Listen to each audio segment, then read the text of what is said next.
James, a 15-year-old student, was always the quiet one in class, known for his sharp mind but never for standing up to others. Every day, he watched as a group of bullies, led by a tough guy named Kevin, would pick on the smaller, weaker kids. They'd steal lunches, push people around, and make cruel jokes. James always kept his distance, thinking, as long as they leave me alone, it's none of my business.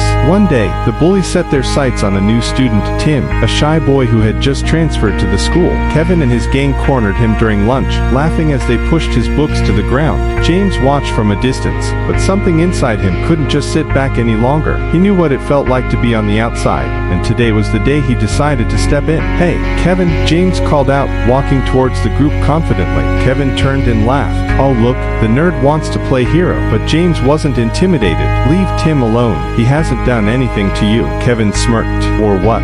What are you going to do? Read us to death?" The other bullies laughed, but James remained calm. "No," James said, pulling out his phone. "I'm going to show the principal the video I've been recording of you guys all week." Suddenly, Kevin's face changed. He didn't expect this. "Every time you pushed someone, stolen lunch, or bullied someone, I've got it all here," James said, waving his phone. "I'm sure the principal will love to see it." Kevin hesitated, realizing he was in trouble. His usual bravado faded, and the bullies around him started to look nervous. James stepped closer, his voice steady but firm. "If you stop bullying everyone right now, maybe we can all forget about this. But if you don't, the whole school will know what kind of person you really are." Kevin stood frozen for a moment. The power had shifted, and he knew it. Finally, with a huff, he walked away, motioning for his gang to follow. Tim looked at James with gratitude. "Thanks," he whispered, still shaken. James smiled. "No problem. Sometimes standing up to bullies isn't about being the strongest. It's about being smart." From that day on, James became known as the quiet hero of the school.